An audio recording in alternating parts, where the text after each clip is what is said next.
Bugünkü mövzumuz İran rejiminin məntəqədə dalı oturmağı və keçmişdə çalışmışdı ki, məntəqədə özü kaos yaratsın. Bir tərəfdən terroristi Əvan Ənsari ilə və bir tərəfdən qonşu ölkələrə düşmənlik bəsləməklə. Məsələn, Ərəbistana yanaşması kimsənin yadından çıxmayıb. Hamının yadındadır ki, bunlar Ərəbistanın səfirliyinə saldırdılar. Bir tərəfdən bütün nüvəxanlar, bütün məddahları bəsis eləmişlər. Lənət olsun Ali Suuda, lənət olsun Ərəbistana. Və bir tərəfdən də Xameneinin özü Ərəbistanı qurun-u vüstayı bir ölkə, Suudunu, Ərəbistanı Suudunu. Bir tərəfdən də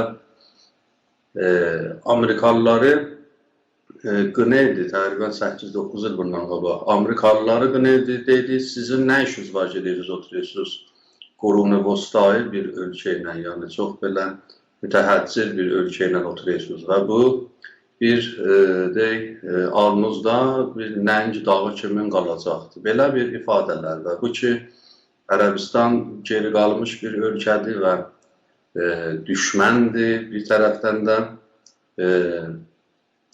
özü müqayisə edərdi, deydi, bunlar ilə səhyonistdirlər, səhyonistlərlə bizə fərqi yoxdur, bu danışıqlarla. Bir tərəfdən də Ərəbistanı süt verən inəyə bənzədiydi. Ağzından hər nə gəliydi deyildi, yəni həm retorik olaraq, həm də yeri gələndə əməl deyildi. O yüzden ki, səfirliğə saldırmaq Ərəbistan səfirliyinə İranın əgər ali dini rəhbəri şimalda deyirlər, Xameneinin özünün xəbəri olmasaydı, belə bir iş olmazdı. Həm xəbəri var idi, həm də o hələ çomaqlı bəsizləri özü də dolayısıyla yolları nasıl qoymuşdu ki, belə bir ittifaq da düşsün. 5-6 il idi ki, işi gücü olmuşdu hakimiyyətin qonşu ölkələrə saldırmaq. Fərq eləmir, Ərəbistan bir tərəfdə, bir tərəfdən Pakistanla da tənişlər yuxarı idi. Yəni, bir tərəfdən Azərbaycan Cumhuriyyətinin səfirliyinə Tehranda saldırmaq və ondan sonra da qeyri-rəsmi ya bəzən rəsmi qəzetlərində Azərbaycan Cumhurbaşqanını təhqir etmək belə bir çirkin siyasətlərlə meydandaydı. Və yeri gələndə əməldə də və praksisdə də görüyoruz ki, məsələn, Hüseyniyonun yaradıcılığı, yaratmağı bir tərəfdən Ərəbistanın keçmişdə də ora saldırmışdı və ya Husilərin əli ilə Ərəbistanı istəyirdi ki, səbatın pozsun və Əraqda, Suriyədəki ayaq yerisi var idi şiyələrin olduğu yerdə. Bu günləri bu Xameneydən ki, belə düşmənçilik və belə siyasətində Spaygoç ya Spaypastaranın eşik qolu Spaygoç ki, Süleymanın nəqşi var idi onun yaradıcılığında. Bir tərəfdən ondan sonra qanı bürünləri iş üstündədir orada. İşləri bu idi ki, məntəqəni səbatın pozsunlar. Başqa ölkələrin daxili işlərinə dəxalət bir tərəfdən və sınırların əmin eləmək bir tərəfdən narkotik maddə, bir tərəfdən insan qaçağı, əlindən gələni elə idi, bir tərəfdən terrorizmi dəstəkləmək. Bu İran rejiminin məntəqədə olan siyasəti idi ki, daha da artıq ona yön vermişdi ki, İsrailin başının üstündə bir fişar kartı kimi bəhrə aparsın bu Hamasdan ya Hezbollahdan. Bu günləri görüyoruz ki, Xameneyi özü bir müdafiə nazirliyi və Ərəbistandan gəlir, onunla bir yerdə otururlar, söhbət edirlər və sərlişlər Baqiri gedir, onun qarşılığı ona çox xoş gəlibsəndir. Bir tərəfdən Xameneyi nərlinlərin geyir və oturur usturluğunda başlayır Ərəbistandan biz qardaşıq, qardaşlığımız, qonşuluğumuz davamlı olsun, daha artıq geniş, diplomatik, iqtisadi, siyasi rabitəmiz genişləndirsin. Əcəba, nə oldu bu Xameneyə və nə baş verdi bu məntəqədəki birdən o qav eşiyirdi, o südlü inəyə bənzədiydi Ərəbistanı və mütəhəccir geri qalmış ölkə və düşmən bəsliydi. Bu onun səfirliyinə Tehranda saldırıydı.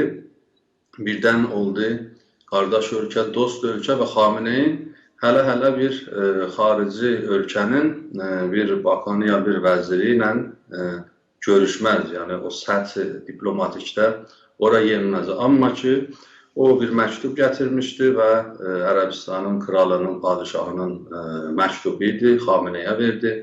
Bir tərəfdən də məntəqədə baş verən olaylar, hadisələr az deyilər, amma bir məsələ gözə çox çarpı, o da İran rejiminin o siyasət ki, məntəqədə qabağa aparırdı, qonşu ölkələrə qarşı və birbaşa İsraili hədəf tutmaq, ondan da qıraqda bütün qonşu ölkələrin daxili işlərinə dəxalət etmək, yeri gələndə əməllə və nizami deyəndə, yəni terroristi qrupları dəstəkləməklə və hətta Hüseyniyon kimi terroristi qrupu yaratmaqla çalışırdı ki, qonşu ölkələrin səbatını vursun bir-birinə. Amma Trump'ın gəlməyi bəllidir ki, bir tərəfdən də Netanyahunun siyasəti ki, İran rejimi ilə yumuşaq davranmadı, başladı bunun əqmari çevrəsində olan bütün o nirular ki, İran onları mali təqzir edirdi, onları aradan götürdü, ya zərərsizləşdirdi və bir tərəfdən də etkisiz hala gətirdi və başında olan ən nüfuzlu şəxsiyyətləri götürdü, Həniyyədən tutun, ta gələk yetişək Həsən Nəsrullaha. İndi Xamenei belə ki, məlum olunur, məntəqədə Trump'ın qorxusundan çalışır ki, keçmişdə olan o səbatı pozan və səbatsızlaşdıran siyasətçi qabağa aparırdı, oradan addım-addım geri otursun. Ola bilər bu bir taktik olsun və təbiətən məncə İran rejiminin mahiyyətində böyük və ya kəlam bir dəyişiklik olmayacaq. Çünki Xomeyni'nin o sözü ki, fitva yerindədir, o da bu idi ki, hepsi nizam oca bir vacibatdır. Yəni, hər iş görə bilirik ki, biz fəqət nizam qalsın. O yüzden bu Xameneinin Ərəbistanla yanaşması və hətta Şimali Azərbaycana da Pezeşkiyanın getməyi qabaqdadır.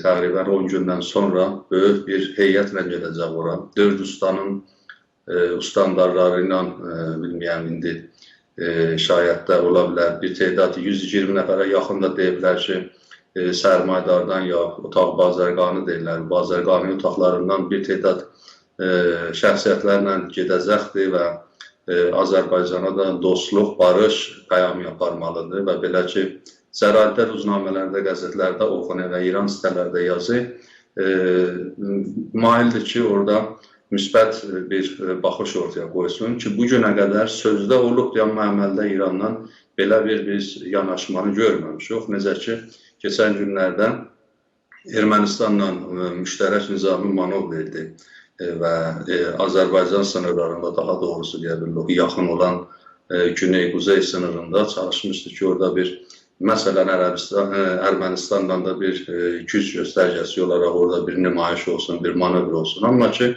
bunlar hamısı bir məsələləri göstəriyor. O da budur ki, İran rejimi gücün qabağında və ya hətta zorun qabağında, təhdidin qabağında geri oturan bir hakimiyyətdir. Üçün təqiyyə bunların məktəbində, siyasi məktəbində yerinə oturubdur. Ola bilər onu siyasət aləmində taktik adlandırırlar. Amma İran rejimi burada bir toplumu qurban götürübdür və toy da ola, yas da ola, orada yaşayan insanların durumu, vəziyyəti, Güney Azərbaycanlılar hakeza, yəni qeyri-fars millətlərin durumu. O zamanacaq ki, İran rejimi belə pulları xərclədi. Yəni Suriyədə, Lübnanda, Hamasa, Filistində, Yəməndə bu pulların hamısı Güneylinin və millətin pulundan idi. Onun sıfralarından satılan nəftdən, talan olunan qızıl mədənindən, mis mədənindən, yeraltı yer üstü mənabə idi ki, İran rejimi bunların hamısı millətin sıfrasından sildi, süpürdü. Xərclədə məntəqədə öz siyasətlərin qabağa aparsın, öz siyasətlərdə təbiətən terrorizmdən başqa bir şey deyil idi. Yəni diplomasi qabağa aparmadı. Bir yerdə gedib yatırım yatırmadı, bir yerdə gedib sərmayəgüzarlıq eləmədi. Hətta məmləkətin öz içində də. Bu günləri o pullar hamısı batdı, itdi. Bir daha Seyyid Əli Xamenei geri oturmağa məcbur olubdu və məncə Trump'ın yaratdığı bu atmosfer, fəza və bu güc göstəricəsi və mənim şuxluğum yoxdur və gətirdi bütün ağır silahların və uçaqların, nizami uçaqların, hərbi uçaqların məntəqədə müstəqər eləyəndən sonra Seyyid Əli Xamenei həmin adam dedi ki, Qasım Süleymanını öldürənlə mən müzakirə eləmərəm və onun əvanı ənsarı dedi ki, bu şərəfsizlikdir. Hətta Həmid Rəsai dedi bu kələməni danışırdı. Məclisdə o tündrü mollalardandır. O da söhbətlərində dedi ki, o kəs ki, Amerika ilə müzakirədən danışır, şərəfsizdir. Dünən yox, sırağa gün televizyona gəlmişdi və söhbət edirdi. Söhbətləri də verdi ki, rəhbərimiz biz o sözləri deyirik ki, Əraqçının ya İranın diplomatlarının əli Amerikanın qabağında açıq olsun və onlara desin ki, bizim belə bir tündrollarımız vardı, o yüzden imtiyaz alabilsin Amerikadan. Amma bunlar hamısı hava sözdür. O yüzden ki, Xamenei özü və sipahilər özləri və bütün məmləkəti çapan o yuxarı mərtəbələrdə olan onlar bu nəticə yetişiblər ki, bu vəziyyətdəki qonşularla vəziyyətimiz yaxşıdır.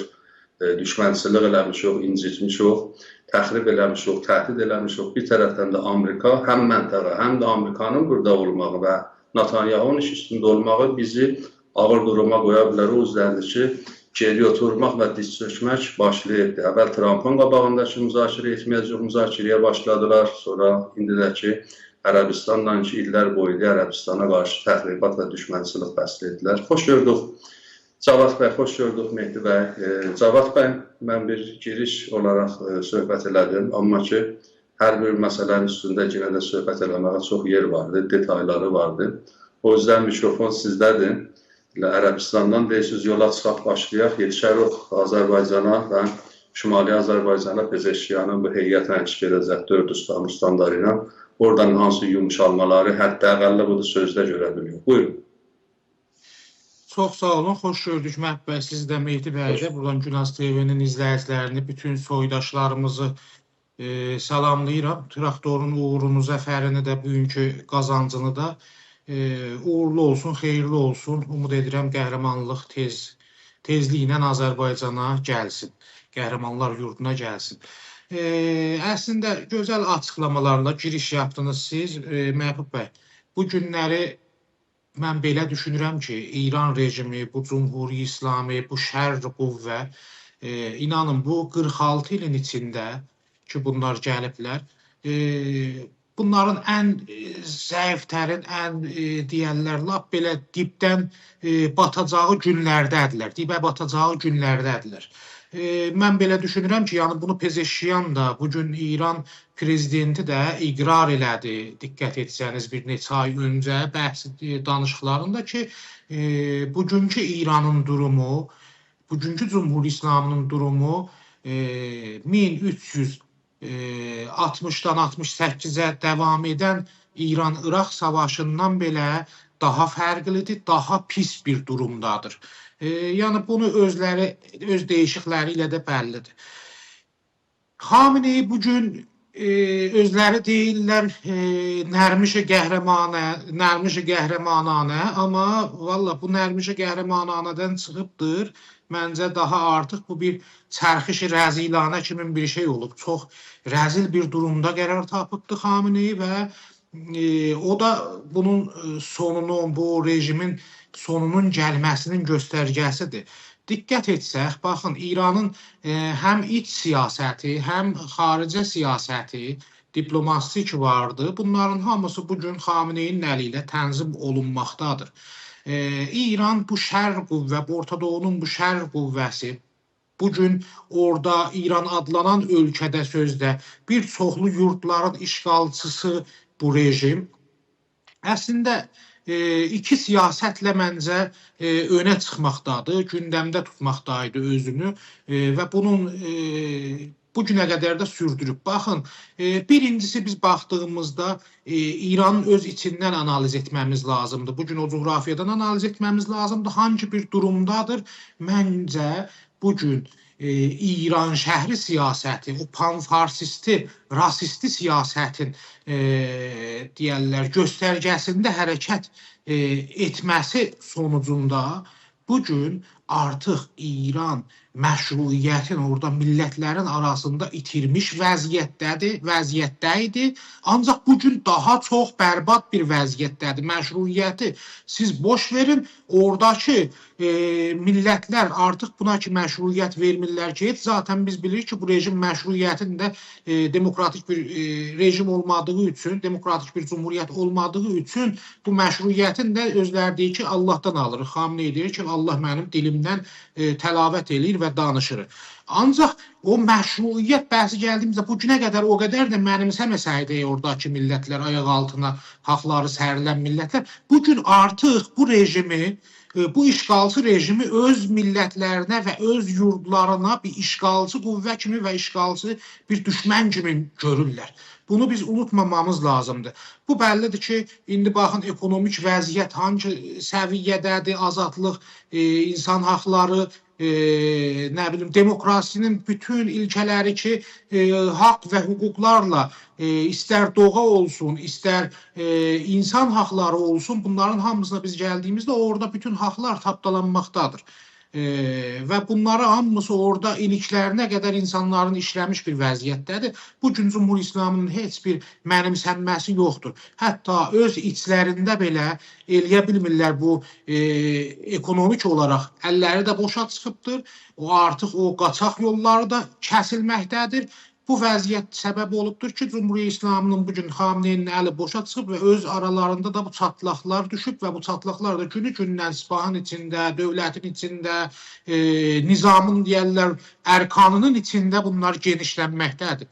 Biz baxırıq görürük ki, o qədər qorxu bunlarda genişləyibdir ki, hər an sipahın sərdarları, yüksək rütbəli sorumlular, görəvlilər, bu rejimdə olanlar malları, sərmayələri ki, bu günə qədər çalıblar oradakı insanlardan, bunları götürüb yurt dışına və yurt dışı bankalarına köçürməkdədirlər və daşınmaqdadırlar daha artıq. Hər an bu ehtimal vardır. Bunu Xamneyi hər kəsdən daha yaxşı görüb.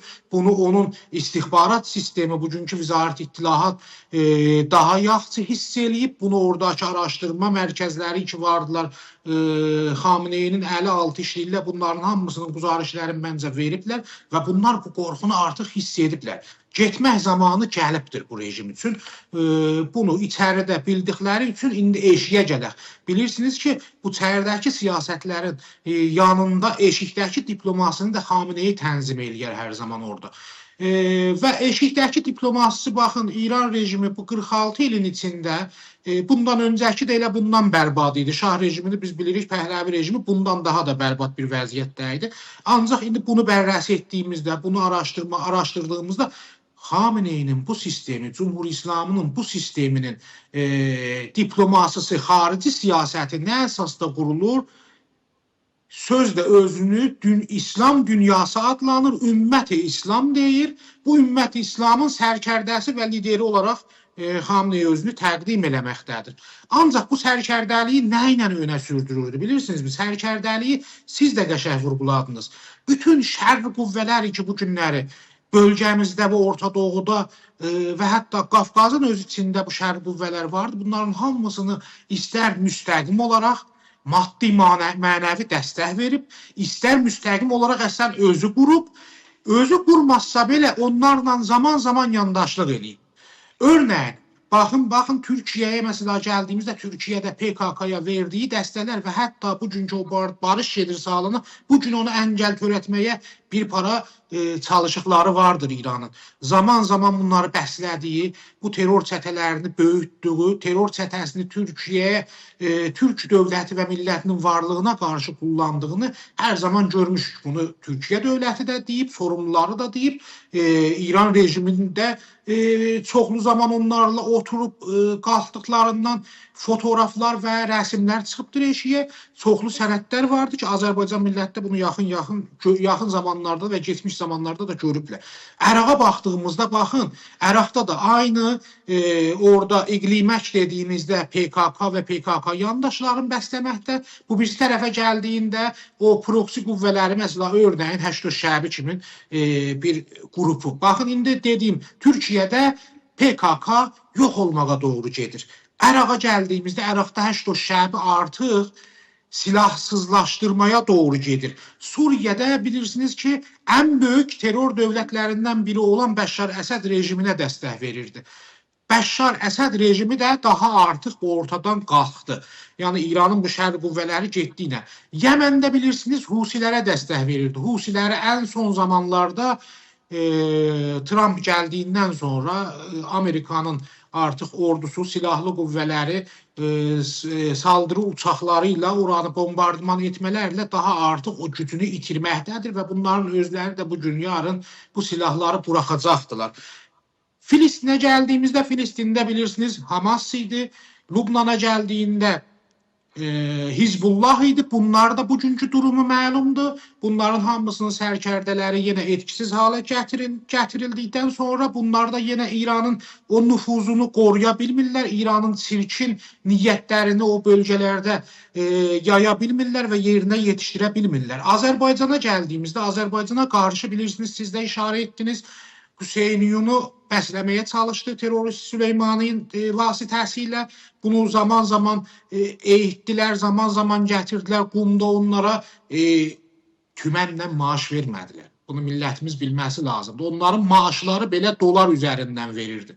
Bugün mənim orada vətəndaşım, soydaşım günlük 5-10 doları belə qazana bilməsi zor olduğu vəziyyətdə bunlar götürüb gətiriblər, terörist bəsləyirdilər, qumda dərs oxutdururdular, aylıq 1500 dolar civarında deyir onlara məsrəf edirdi və maaş bağlamışdı. Əfqanistana gəldiyimizdə bugün biz baxırıq görürük ki, Talibanla, Əl-Qaidə ilə zaman bunun ilişkiləri vardı. Bu ilişkilər üzə çıxmışdı. Yenə Azərbaycan üzərindən bəhs etdiyimizdə Azərbaycana qarşı baxın, bu Daşnaq çətəsi, Asala çətəsi, bunlar zaman buluşmaları, zaman maddi mənəvi dəstəklər Azərbaycana qarşı dəstək. Bütün deyirəm da, bu şər qüvvələrin hamısı istər müstəqim olaraq, istər qeyri-müstəqim olaraq İran rejimi ilə ilişkidədirlər. Bu yüzden idi ki, istəyirdi bu düşüncəsini də və bu iki ümmət-i İslamın liderliği Xameneydədir və bugünkü İran rejimindədir, bunu yaygınlaşdırsın. Bunların hamısı etkisiz hale gəldi. İran bugün o yüzden, o səbəbdəndir deyirəm, həm içəridə, həm eşikdəki diplomasisində çox bərbad bir durumdadır. Bunlar olmadığı üçün 96 ilində Xameneyi ki gəlir deyir, Ərəbistan qurunu vüstaydı. Biz görürük ki, qurunu vüstayı Ərəbistanı siz boş verin. Ərəbistan bu günləri biz baxırıq görürük ki, daha artıq o demokratikləşməyə bir doğru düzgün addımlar atmaqdadır Məhəmməd bin Səlman vasitəsilə. Biz baxırıq görürük ki, orada daha artıq qadın haqları yerinə gəlməkdədir. Biz baxırıq görürük ki, həmən İslam şəhəri ki, bunlar adlandırırlar, o Hicaz, Həcəz deyirlər bunlar. Oranı ki, bunlar İslamın ne deyirlər, qalxdığı yer, İslamın dirçəldiyi yer adlandırırlar. Biz baxırıq görürük ki, bugün orada daha artıq həm Quran da oxunur, həm şarkılar da səslənilir.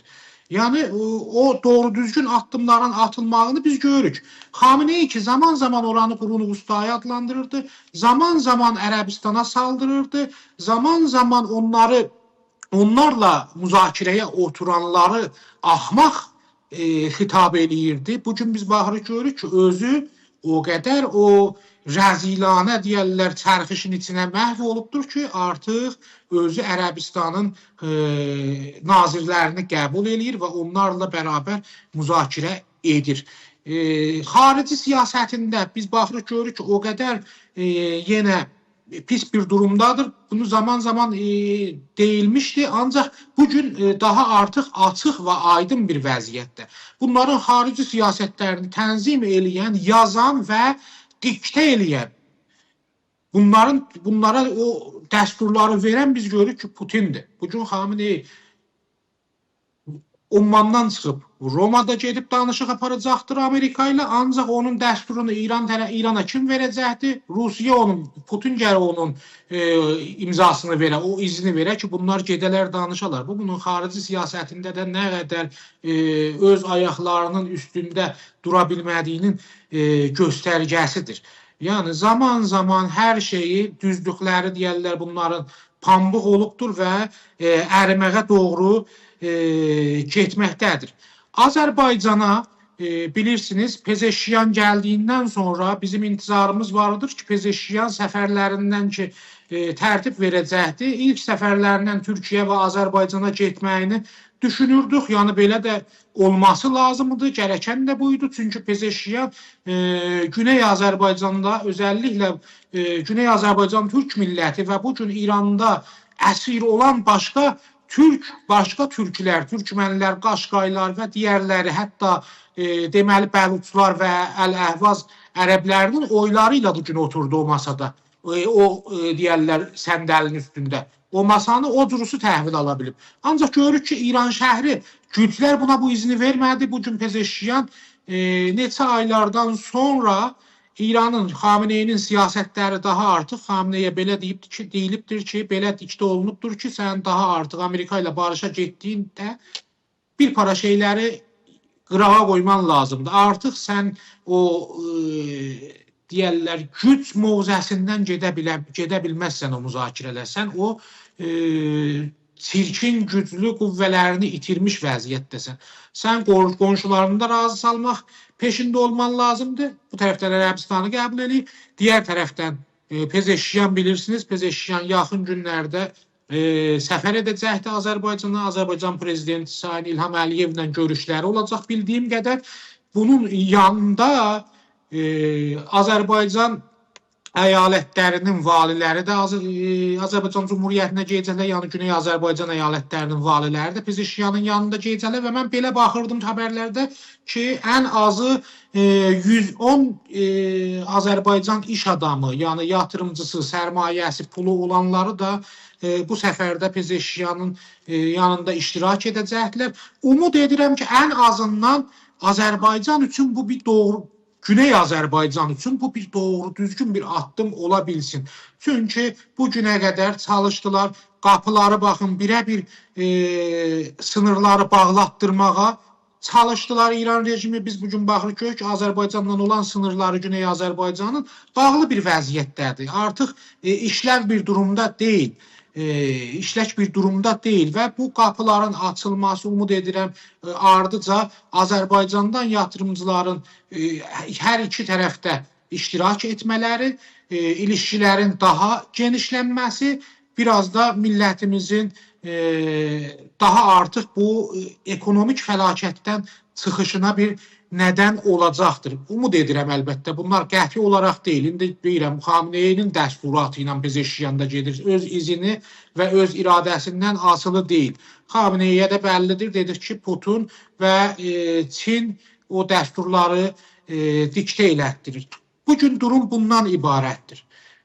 İran rejimi, indi məsələ buradadır ki, əgər sözümü belə yekunləşdirmək istəyirəm ki, İranın bugün Cumhur İslam'ın iki siyasəti ilə biz yola çıxdıq. Bir dış siyasəti, bir iç siyasəti. İç siyasətini İran şəhri və panfarsisti, rasisti siyasətlə getdiyimizdə bunda biz bir dəyişiklik bu günə qədər görməmişik ki, heç bu biraz daha da şiddətlənmiş bir durumdadır. Çünki bu siyasətlə çıxdığımızda baxın, hər şeyi biz doların üstünə ata bilmərik. Dolar istər 500 min olsun, istər 5 min tümən olsun. İran rejimi onu Azərbaycanda yatırım amaclı kullanmağını əngəlləyir və istəmir Azərbaycanda yatırım yatıra. Onun əksinə Azərbaycan və digər işğali yurdları, hətta Əl-Əhvazı, hətta Bəluçların Bəluçistanı belə biz baxırıq, görürük ki, fəqirdə və fəlakətdə saxlayır, yeraltı sərvətlərini, qaynaqlarını suyuna qədər belə talan etdirir və bunu yağsa da əgər bu diplomasi İranın yararına da olsa bu İran şəhri cəryanının yararına olacaqdır. Bizim millətimizin sadəcə bir çıxış yolu vardır buradan. Bizim millətimizin sadəcə çıxış yolu budur ki, bu işğalçı və qasib rejimi öz yurdumuzdan dışlamaq, öz ayaqlarımızın üstündə durmaq, öz millətimizin gücünə, öz milli iradəmizə söykənmək. Bu zamandır ki, biz eləyə bilirik, bu zəfəri əldə edək. Yoxsa, deyirəm, diplomasının sonu sadəcə o İran şəhri düşüncəsinə malik olan, o neçə gün öncə danışırdıq, o 800 küsür imza dağıtdılar da, o rəzil adlarını da onların altında gətirib vurdular da o bəyaniyənin. Elə həmən teyfilərin əlinə keçəcəkdir və həmən teyfilərdə daha artıq bugündən daha fazla Azərbaycanda yatırdıqları bu olacaq, gələcəklə sənin qızıl mədənini, bizim məsələ paxır mədənlərimizi, başqa mədənlərimiz ki bugünə qədər vardı, bunlara makinələr gətirəcəklər, maşınlar gətirəcəklər, bunları daha artıq talan etməyə çalışırlar. Umud edirəm ki, ən azından millətimiz doğru düzgün bir qərarla bir çıxış yolu tapa bilər və bu sistemi artıq aşa bilər. Öz ayaqları üstündə dura bilər. Buyurun, söhbətlər sizdə. Bəlkə çox uzun oldu mənim üçün. Sağ olun Cavad bəy. Mehdi bəy, buyurun. Eşidək sizdən. Elə məntəqədə İran rejiminin dal oturmağından söhbət gedir. Sizin də fikirlərinizi görüşək. Buyurun. Hər vaxtınız xeyirli uğurlu olsun. Mən istərdim ki, 2-3 ədədlə, rəqəmlə bir tablo gözümüzün önündə sərgiləyəm və görək ki, bir hakimiyyət yanlış siyasətlə nə kimi zərərlər öz millətinə ya o ölkəyə toxundura bilər. Çox qarmaqarışıq ədədlərdən misal gətirməyəcəyəm. 2-3 misal, örnək. Bəlkə burada bizim o sözlərimizə bir qüvvət ola və oradan da yola çıxaraq sözümüzü, mətləbimizi məqsədə çatdıraq. Son günlərdə bir xəbər oxudu. Zəncan Ustanının tüm o əyalətin yarım qalmış projələrinə, mən dolar bazından deyirəm, yəni çevirdim dolara, hamısını dolardan deyəcəyəm. Təxminən 50 milyon dolar pul lazımdır. Tüm indiyə qədər projelər yarım qalıbdır. Onları bitirmək üçün 50 milyon dolar pul lazımdır. Ya hesablayıblar, deyirlər ki, 100 yataqlı bir xəstəxananın ehdası üçün, düzəldilməsi üçün 6 milyon dolar pul lazımdır. 100 yataqlı bir mücəhəz xəstəxana, bimaristan 6 milyon dolar pul istir. Ya da 10 kilaslı ya 10 sinifli bir mədrəsənin ehdası üçün 250 min dolar pul lazımdır. İndi birdən deyirlər ki, Tehranın bu yanlış siyasətləri ilə nə bilim 100 milyar dolar zərər toxundu ölkəyə. Ya ədəmun nəf oldu. Eləyə bilərdi, məsələn, qazana bilməyibdi. Bu da yuvarlaq bir ədəddir. Belə bir şey eşitsək ki, 100 milyard filan zaman qazana bilmədi, ya zərər qoydu ortaya. Bu dediyimiz o, görək, kilasın, xəstəxananın, ya Zəncan Ustanının projelərinin neçə qat gəlir? Zəncan Ustanının yarım qalmış projelərinin 2000 qat gəlir. 2000 bərabər. 2000 o ustan istədiyi büdcə qədər sanki yox olubdur. 2000 qat. 100 yataqlı xəstəxana ya bimaristan 17 min deyək ki, bab. 100 yataqlı xəstəxanadan 17 min dəstgah ya bab dəyişik nöqtələrdə tikilə bilərmiş. Olmayıbdır. Ya 10 kilaslı mədrəsə və okuldan da 400 min qapı deyək ki, bunlar tikə bilərmişlər ki, itiriblər. Ədədlərlə danışırıq. Bir qulağımızdan gəlir, o biri qulağımızdan çıxır və bəzən də alışqanlıq olur. Biriləri də çox bağışlayın, şuxluğa salırlar, zarafat yana. Heç bunun biz sifirlərini saya bilmirik. Nə bilim, bu rəqəmi necə oxuyarlar filan. O da qayıdır bir məsələni los eləməyə. Ki, bu da yaxşı bir alışqanlıq deyildir, bizlərdə vardır. Belə ağır-ağır məsələləri zarafata tutub və onun yanından keçirik. Elə bir şey deyildir. 400 min elə bil okul ya mədrəsə ya məktəb tikilə bilərdi ki, tikilmir. 400 min. Ölkənin ehtiyacını gör nə qədər üstündədir. Ya 17 min xəstəxana, 100 yataqlı xəstəxana. Bütün təchizatı ilə yoxdur. Və bir Güney Azərbaycanın Zəncan əyalətinin ehtiyacı olan projelerini bitirmək üçün ehtiyacı olan büdcənin 2000 qatı. O ədədlərdə yox olur. Nəysə, indi bundan çox böyük ədədlər itibdir. Çox böyük ədədlər yox olubdur. Özəlliklə Əhməd Nicat dönəmindən bu tərəfə hesab-kitab da qarışıbdır. Ondan qabaqdan zaten bu yanlış siyasətin üzündən ambargolar, təhrimlər, sanksiyalar var idi və İran adlanan ölkə dünyada yaxşı rəqabət eləyə bilmirdi. Bir şəkildə Nəftdən, qazdan satırdı, mədəni o yeraltı qaynaqları satırdı. Sonra bahaya başa gəlirdi ölkəyə. Çünki birbaşa ala bilmirdi, dolayısı yollarla alırdı, dəllalların əli ilə alırdı, başqa ölkələrin aracılığı ilə alırdı və bahaya mal olurdu, bahaya başa gəlirdi. Ona alışmışdılar, gəlirdilər. Son zamanlarda daha bu hesab-kitab qarışdı. Yəni ara qarışdı, məsələ bitdi. Bura gətirdilər və davam edir. Arada bu durumun davam etməsinə müsir olanlar, israrlı olanlar elə bu aranın qarışıqlığının qaymağını çəkənlərdir. Baxır, görür ki, arada milyarlar dolar vardır, havada qalıbdır. Onu bir şəkildə aralarında atıb tuta bilərlər, bölüşə bilərlər, paylaşa bilərlər. Odur, onun nə dərdi nədir? Deyək ki, məsələn, bu ölkə geçsin, barışsın, ondan sonra normal ticarət eləsin və o şəkildə hesab-kitab düz olsun. Yox. O şəxslər, məsələn, Şəmxani kimilər, vilayəti kimilər, nə bilim, Qalibov kimilər, Aslanı Qoç, Bunyad-ı Bərəkət, Əl-Qədir, İstihad İcra Fərman İmam, Xaməneyinin beytində olan şəxslər, oğlu Müştəbə Xaməneyi və onun xədəm həşəmi, nə bilim, Kirman teyfi, Yəz teyfi, İsfahan teyfi, Simnan, altdan adı çox çəkilmir, Simnan teyfi, Xorasan Məşəd teyfi, bunlar və vardır, daha da vardır. Bunlar bu kəlam pulu atıb tuturlar və işin də düzəlməsinə müsaidə etmirlər. İndi biriləri çalışır ki, bu məsələni ya onların əlindən çıxarda, ya da gerçəkdən onların da möhtəmələn ürəyi yananlar da vardır.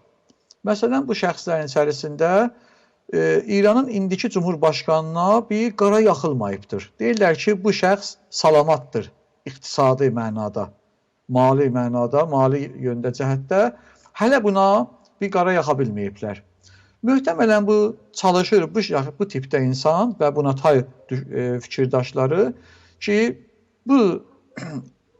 bunun quzğunların, yəni laşxorların qarşısında açılmış sofranı bəlkə bir şəkildə topladılar, normal vəziyyətdə vətəndaşa dağıtdılar. Onların arasında tozə elədilər.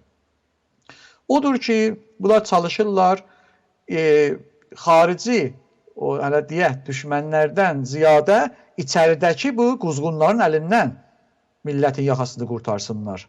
Onlar da siyasətin hər yerinə çöküblər, hər yerdə vardılar, çətindir. Yəni, çox bir çətin vəziyyətdir.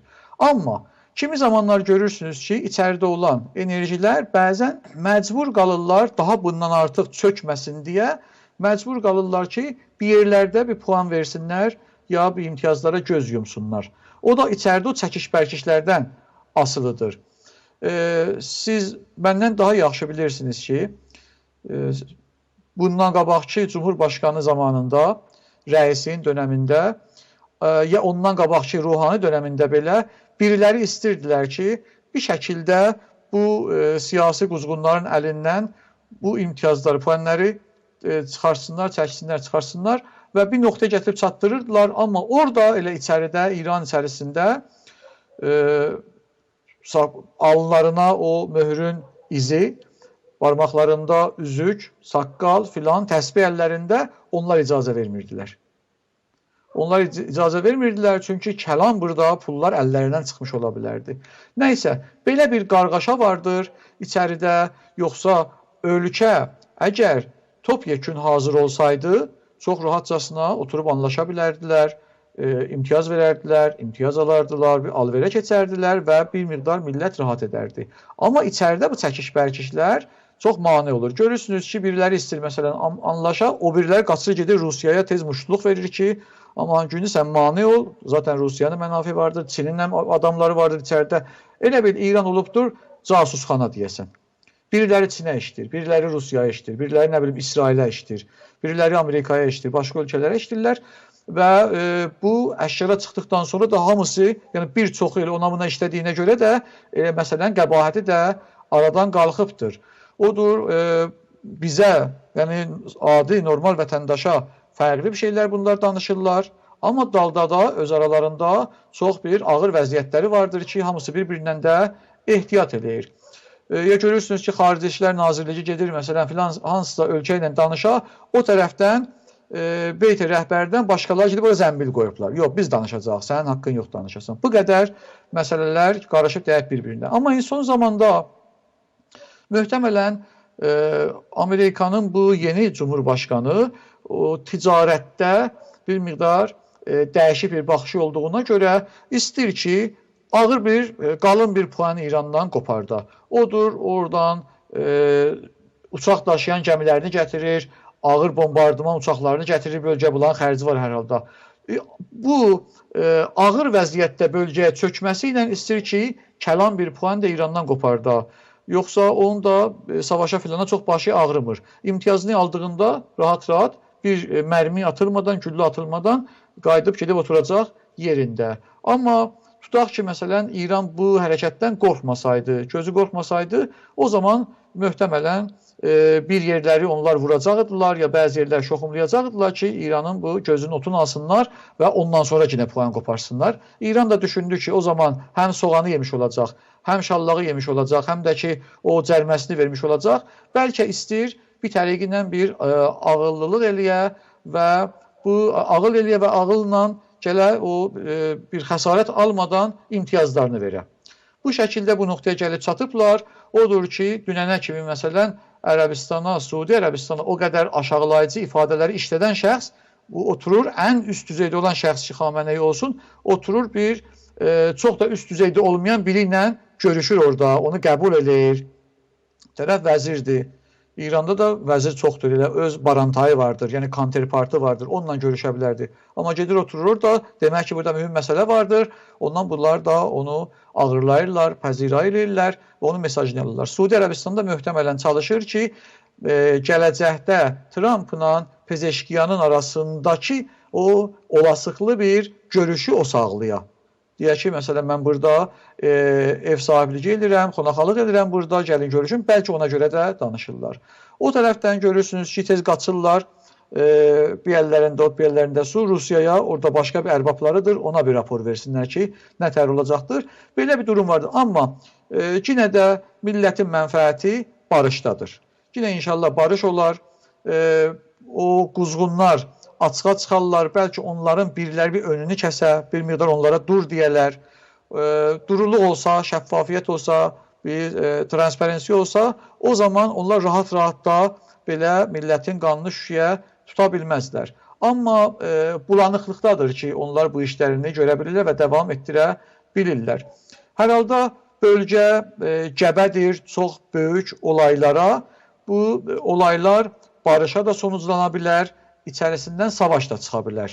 Yəni, ən azından bir qarşı-qarşıya gəlmə, yəni nizami mənada, əskəri mənada ola bilər.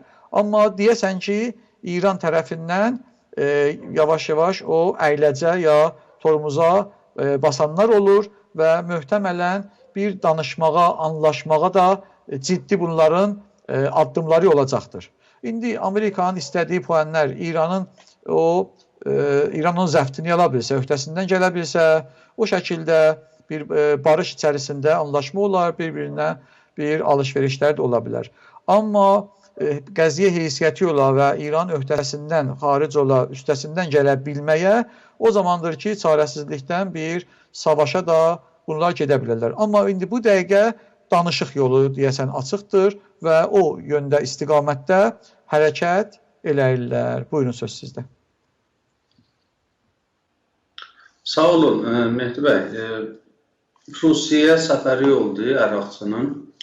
Əraqçı Xameneyinin bir məktubun apardı, verdi Putinə. Putin də belə ki, məlum olunur, dünənlərdə bir məktub verib Əraqçıya ki, indi Fars News ya bu Sfahan xəbər ajansının yazdığı budur ki, bir cümlə belə tərifləmək ki, rəhbərə biz, yəni Xameneyə, Seyyid Əli Xameneyə Putin deyib ki, sənə mən can sağlığı və səlamət arzulayam.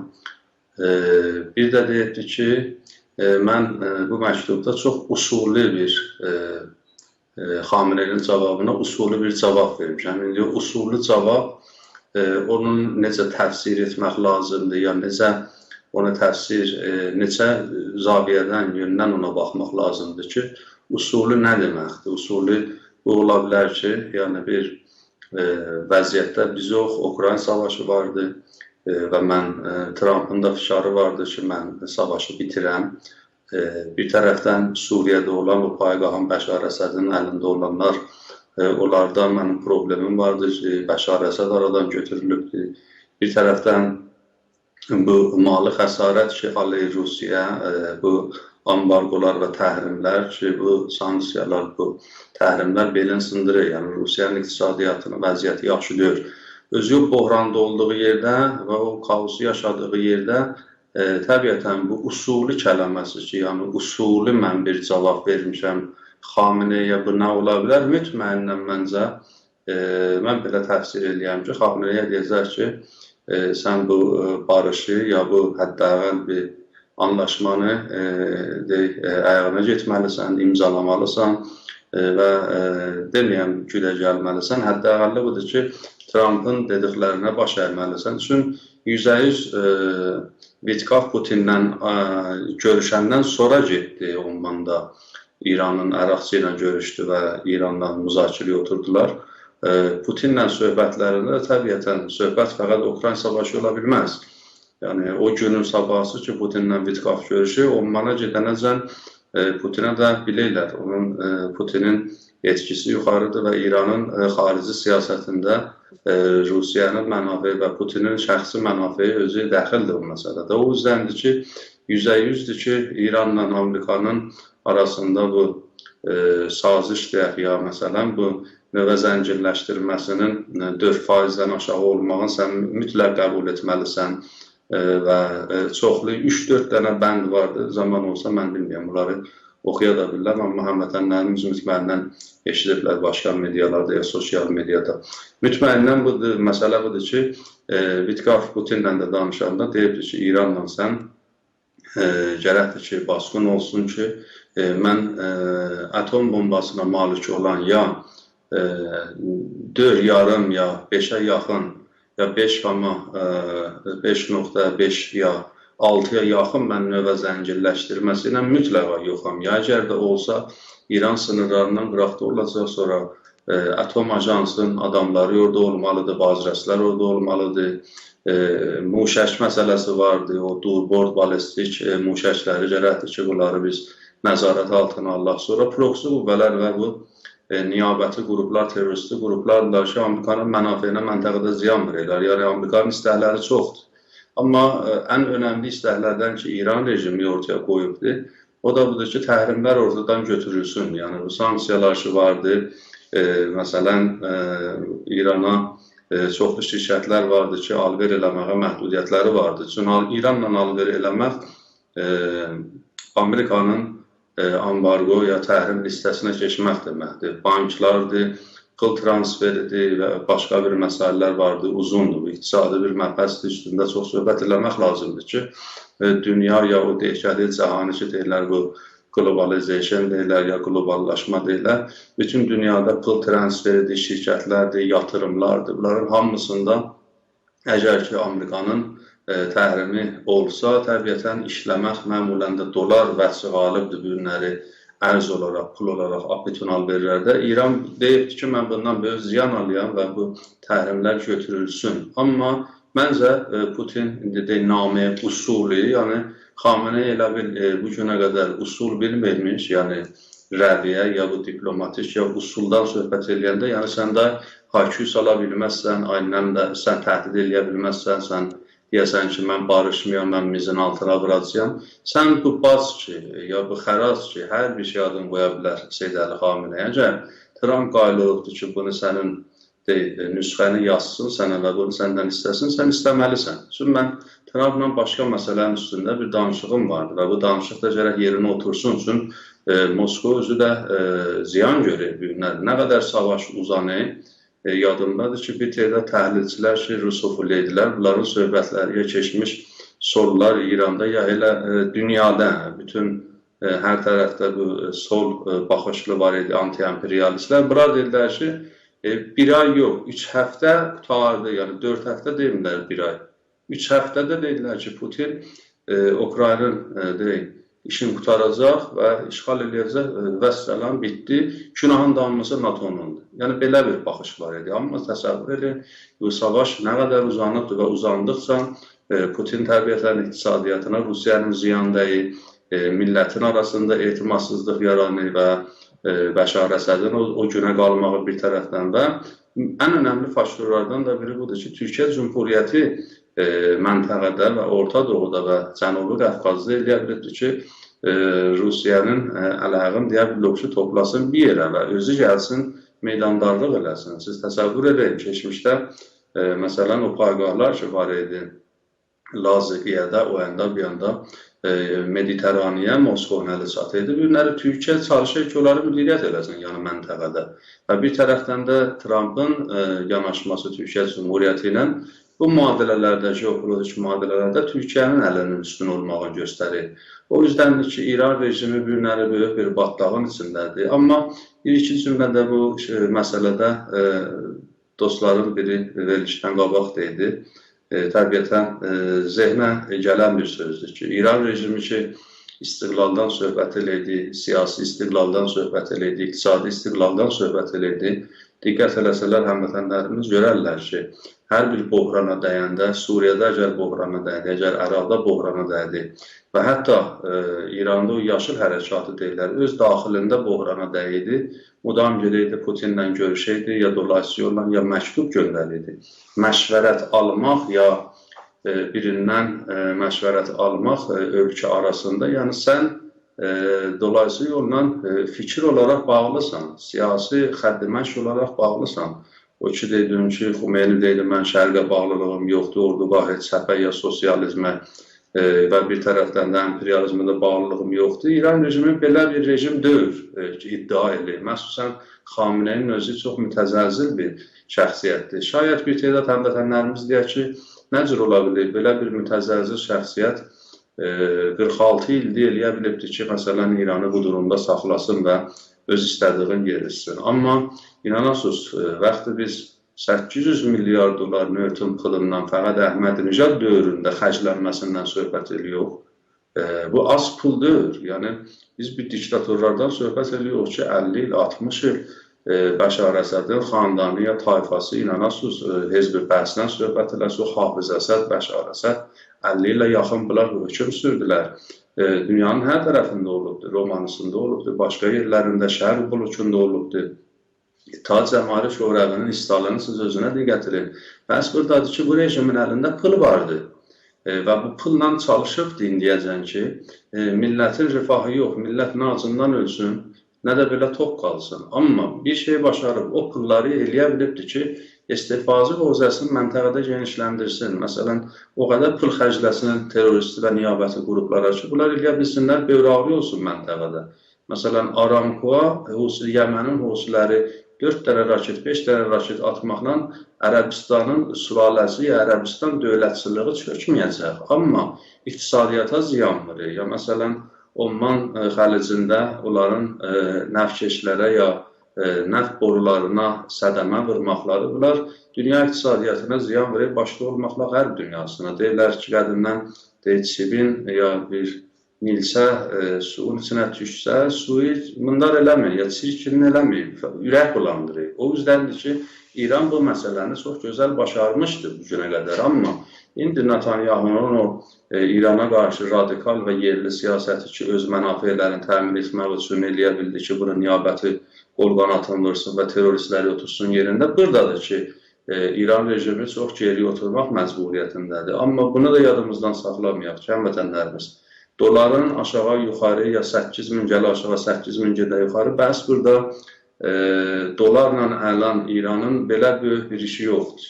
Böyük iş deyəndə Çindən var edilir. Məsələn, bəzi ölkələr vardır ki, bu nöt verir yerinə mübadilə kala ya paya deyirlər. Məsələn, nöt verib Sri Lankadan diqqət edin çay gətirir. Ya məsələn, Pakistana nöt satıbdır yerinə yer alma gətirir, potatis gətirir. Yəni, bu yeri gələndə ucuz malları Çindən varid edir və millət görürsünüzlər, bu təsadüflər, Çini maşınlar, Çini əqlam, ləvazımxanı ki, hər bir şey olsa, bu çalışır ki, Çindən gətirsin və milləti bir cür idarə etsin. Bəs buradadır ki, Millətin qudrəti xəridi yoxdur. Yəni almağa pul yoxdur. Biz işsizlikdən söhbət edirik, mənabeyin aradan getməyindən söhbət edirik. Və bunların məncə barış olsa imkanı vardı, savaş olmayan. Amma indi barış olandan sonra millətin vəziyyəti necə olmalıdır? Xatəmi dövründə təvərrümü mütməyyən həmvətənlərimiz yadlarından çıxartmayıblar. İslahat dövründə qofduğu təməddün adı ilə gəlmişdi. Rəfsənjani dövləti ki, çalış edir, mən liberal bir dövlətəm. Amma dolar elə Musavi nüfus vəziri olandan sonra İran iqtisadiyyatı İran-Ərəb savaşından sonra başladı çökməyə və bu günə qədər də bu məruz iqtisadiyyat ki, içində rant vardı, içində oğurluq vardı, çapalıq vardı və bütün ağazadələr yeyirlər, götürürlər pulları, qaçırlar, eşikdə sərmaquzarlıq edirlər. Məncə o aşağı təbəqəyə və bizim millətimizə böyük bir fərəz hasil olmayacaqdır. Sağ olun həmvətənlərimiz, sağ olun Mehdi bəy, sağ olun Cavad bəy. Bir günlərdə verilişimiz burada başa çatdı. Bizimlə qalın, hələlik.